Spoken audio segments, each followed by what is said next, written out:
여러분 안녕하십니까. 10월 4일 뉴스플러스 시작합니다. 증시 프리즘 이번 한 주는 박찬희 기자와 함께합니다. 박 기자. 네, 10월 첫 거래일인 오늘 코스피 지수가 2%대 반등하면서 4거래일 만에 2,200선을 회복했습니다. 예. 같은 기간 이 코스닥 지수는 3% 넘게 급등을 했는데요. 오늘 우리 시장 증시를 세 줄 요약해 볼 수 있겠습니다. 첫 번째는 영국 감세안 철회입니다. 영국 정부가 지난달 발표한 이 감세안을 철회했습니다. 이 소식에 파운드화가 강세를 보이면서 영국 국채금리가 안정됐는데요. 뿐만 아니라 미국 국채금리까지 조정을 받으면서 기술주 중심으로 위험자산 선호 심리가 살아났습니다.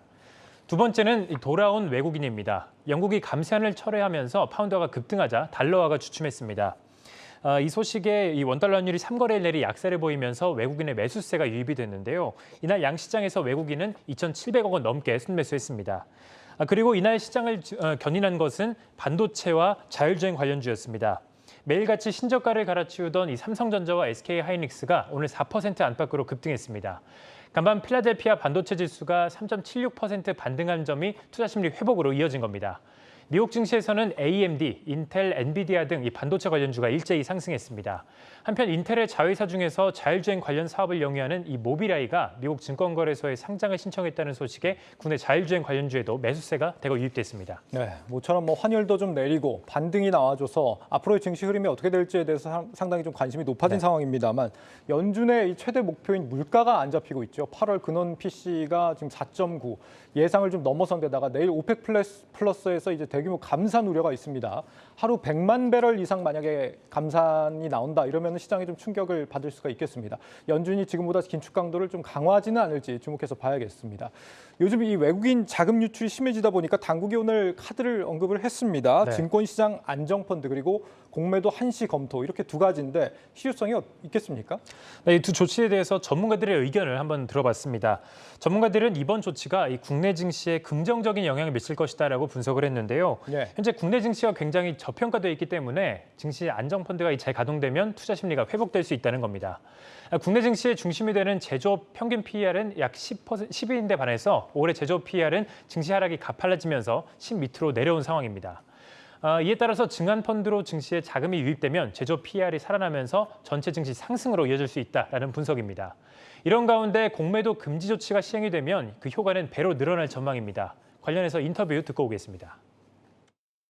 공매도는 외국인들이 전체 주식 시장의 한 85%를 차지하고 있고 개인은 1%밖에 안 하고 있거든요. 공매도에 대해서 외국인들은 금액이라든지 기간에 대한 제한이 전혀 없는데 개인에 대해서는 3개월이라는 제한도 있고 담보 비율로 제한이 굉장히 높습니다. 기울어진 운동장이다. 그래서 결론은 공매도 정지는 한국 주식시장에 외국인들이 주도하고 있기 때문에 굉장히 큰 효과가 있었고 한편 이 공매도 금지 시기에 대해서는 증안펀드 가동보다 한 발 앞서서 시행될 것으로 보이는데요. 공매도가 금지되지 않으면 증안펀드 자금이 투입되더라도 공매도 물량을 받아주는 그런 모양새밖에 되지 않기 때문에 공매도 금지가 먼저 이뤄져야 한다는 그런 분석입니다. 그렇군요. 증안펀드 관련해서는 10월 중순부터 재가동이다 이렇게 표현들을 많이 하던데 이게 정확히 어떻게 하겠다는 개념입니까? 이게 뭐 중순이 돼서 주식을 대거 사들이겠다 이런 개념인가요? 네, 이 금융위원회는 금융시장 안정을 위해서 이 증권 유관기관과 증안펀드 재가동에 대해서 현재 협의를 하고 있는 상황인데요. 김소영 금융위 부위원장은 지난달 28일 열린 금융시장 합동점검회의에서 증시 폭락에 대응하기 위해서 증안펀드 재가동과 변동성 완화 조치를 적기에 시행할 수 있도록 준비하라라고 이야기를 했습니다. 증안펀드는 증시가 급락하고 투자 심리가 위축될 때 시장의 안정을 위해서 즉시 시장에 투입이 가능한 기금을 말합니다. 이번에 당국이 준비 중인 증안펀드는 10조 원 규모로 이달 중순에 이 조성이 마무리될 계획인데요. 전체 기금 중 8,800억 원은 증시가 위태로울 때 즉시 투입이 가능한 상황입니다. 이는 첫 번째 증안펀드에 남아있었던 1,200억 원과 금융회사와 그리고 유관기관이 조성한 7,600억 원을 합한 금액입니다. 그러니까 중순부터 준비가 된다는 거고 이 10조 원을 한꺼번에 쓰는 게 아니라 필요할 때 조금씩 나눠서 쓰겠다 이런 개념인 것 같은데 네. 재가동이라는 얘기는 이제 과거에도 쓴 적이 있다는 얘기겠죠? 실제 과거에 뭐 효과가 좀 어땠습니까?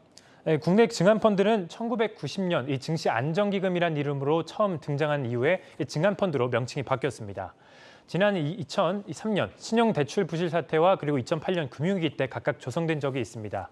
가장 최근에는 2020년 코로나19 팬데믹에 대응하기 위해서 기금이 조성됐었지만 실제로 사용되지는 않았습니다.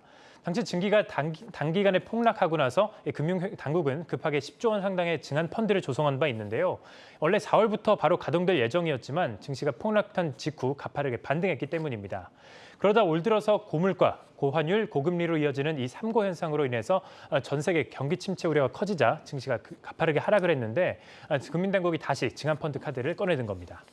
이번에 실제 이제 증한펀드가 쓰여질지는 모르겠습니다만 논란도 다소 있을 수가 있습니다. 만약에 이 펀드로 종목을 산다 그러면 어떤 종목을 사는 게 좋을지, 샀을 때 또 뭐 시장 왜곡 논란이 있지 않을까 싶고, 그리고 또 뭐 이 펀드로 주식을 만약에 샀는데 주가가 또 떨어져 버렸다 더. 맞습니다. 그러면 이제 금융사들 입장에서는 여기다 돈을 투입한 금융사들도 똑같이 손실을 입을 수 있는 거기 때문에 뭐 일단은 쓰여질 일이 없기를 좀 바라봐야겠습니다. 네.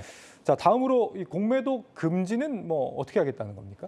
네, 금융위는 증한펀드 재가동과 함께 말씀해 주신 이 공매도 금지도 함께 검토 중인 것으로 알려졌습니다. 앞서 금융위가 언급한 금융시장 안정조치 중에는 이 공매도 금지 항목도 포함되어 있기 때문입니다. 다만 아직 구체적인 내용이 나온 것은 아닙니다. 금융위는 공매도 금지 조치에 대해서 전문가들과 논의 중이다라고 밝혔는데요. 공매도는 주식을 가지고 있지 않은 상태에서 행사하는 그런 매도 주문을 말합니다. 이후 시장이 하락하면 해당 주식을 사서 갚아서 차익을 보는 구조이기 때문에 투자자들은 공매도가 증시 하락을 부추긴다라고 여깁니다. 앞서 금융위는 코로나19 확산으로 증시 변동성이 커지자 이 증시 안정화를 위해서 2020년 3월부터 지난해 5월 2일까지 한시적으로 공매도를 금지했는데요. 실제로 이 기간 동안 코스피 지수는 60% 넘게 올랐지만 물론 대내외적인 악재도 있었지만 공매도가 이 재개된 이후 그리고 쭉 하락한 모습을 보였습니다. 당국자들이 그가 이제 공매도 막으면 선진국 지수 못 들어간다 이렇게 주장들 많이 해왔는데 과연 네. 이번에 검토가 제대로 될지는 모르겠습니다.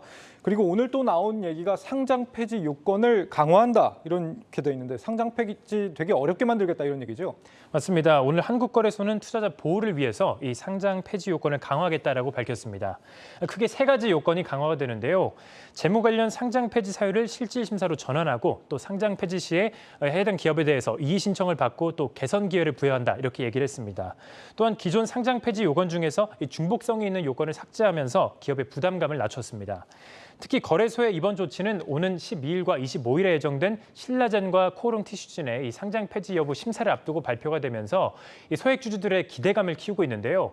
일각에서는 금융당국이 이 대규모 소액주주가 묶여있는 신라젠과 코오롱 티슈진을 살리기 위한 그런 명분을 내놓은 것이라면서 이 신라젠의 16만 소액주주와 코오롱 티슈진의 6만 소액주주들의 숨통이 좀 트일 수 있지 않을까 이렇게 보고 있습니다. 네, 박찬휘 기자였습니다. 우리 증시가 오늘 반등하긴 했습니다만 연말 이후 경기 침체를 예상하는 시각들이 많습니다. 상장사들 업황과 주가에 대한 기대감도 그리 높지 않은 상황인데 앞으로 주요 업종들의 업황이 어떻게 달라질지 박혜린 기자가 지금부터 분석해드리겠습니다. 미국과 영국발 훈풍이 우리 증시로 넘어오며 오늘 우리 증시 오랜만에 반등하는 모습 보여줬습니다. 투자자들 사이에선 투심 회복과 함께 장밋빛 전망도 속속 제기되고 있는 상황인데 오늘과 같은 안도 랠리 이어질 수 있을까요? 결론부터 말씀드리자면 오히려 지금이 하락장의 시작점이라고 보는 시각도 적지 않습니다. 상반기에는 견조한 실적이 그나마 증시를 떠받쳐줬지만 곧 3분기 성적표를 받아둔 이후에는 증시에 더 큰 먹구름이 낄 것이란 분석도 적지 않습니다. 얼마나 나쁘길래 그럴까요? 수치로 한번 살펴보시죠. 3분기 국내 상장사들은 2년 만에 처음으로 영업이익이 역성장할 것으로 전망되고 있습니다. FN가이드에 따르면 상장사의 3분기 영업이익 추정치는 지난해와 비교해 10.7%나 감소할 것으로 예상되고 있습니다. 3개월 전 추정치를 냈을 때보다도 13%가량 줄고 불과 한 달 전보다도 3%가량 감소한 수치입니다. 특히 반도체와 철강 등의 영업이익 전망치가 크게 줄어들며 상장사 실적 전망을 끌어내린 것으로 나타났습니다. 수요 부진에 쌓여가는 재고는 계속해서 실적의 발목을 잡을 것으로 예상되고 있습니다. 삼성전자는 국내 주요 6개 전제기업의 상반기 말 재고자산 규모는 약 81조 8천억 원으로 지난해 말과 비교해 23% 가까이 늘어났고 석유화학업 쪽 26개 기업의 재고자산은 작년 상반기보다 무려 71%나 늘어난 것으로 집계되고 있습니다. 그렇다면 구체적으로 기업별 실적 한번 살펴보도록 하겠습니다. 상반기 상장사 실적을 좌지우지하는 삼성전자, 메모리 반도체 업황이 역대급으로 빠르게 둔화하고 있는 만큼 3분기 전년 동기 대비 24.6% 감소한 영업이익을 기록할 것으로 예상되고 있습니다. 신한투자증권은 내년에는 실적 눈높이가 추가적으로 더 하향 조정될 수 있다고까지 분석하고 있습니다. 스마트폰과 TV 등 세트 판매 둔화와 메모리 반도체 가격이 하락할 것으로 예상되기 때문입니다. SK하이닉스는 비메모리 비중이 전체 매출의 5%에 불과한 만큼 메모리 반도체 가격 하락의 영향을 더 크게 받기 때문에 영업이익이 44.7%나 급감할 것으로 예상되고 있습니다. 그렇다면 언제쯤 업황이 회복될 수 있을까요? 전문가들은 짧게는 2년, 길게는 3년 이상도 두고 봐야 한다고 전망하고 있습니다. 하지만 이마저도 현재 시장을 러시아와 우크라이나의 전쟁, 인플레이션이란 큰 변수가 있기 때문에 언제든 바뀔 수 있다는 게 중론입니다. 섣부른 저가 매수에 대해 경계해야 한다는 조언이 나오고 있는 이유이기도 합니다. 이러한 추세는 내년도까지 이어질 것으로 예상되는데요. 3분기 실적 확인 후 본격적으로 주가 조정이 일어날 가능성이 크다는 주장이 제기되고 있기도 합니다. 증권가에선 실적을 방어할 수 있는 업종과 기업에 주목해보라고 조언하고 있습니다. 지금처럼 물가가 높아 매출은 늘고 생산자 물가가 소비자 물가를 능가하는 현 조건에서 이익률에는 좋지 못하지만 음식료나 자동차 부품, 리오프닝주 등은 업종은 이익률을 지켜낼 가능성이 크다는 분석이 나오고 있습니다. 또 IT와 자동차, 조선 등은 강달러 효과를 볼 수 있고 통신주 등은 낮은 이익 변화율과 높은 이익 증가율에서 부각될 수 있다는 분석이 나오고 있습니다. 오랜만에 나타난 반등장에 혹시나 저점 매수 타이밍 놓친 건 아닐까 아쉬워하는 분들을 위해 증권가의 경고 정리해드렸습니다.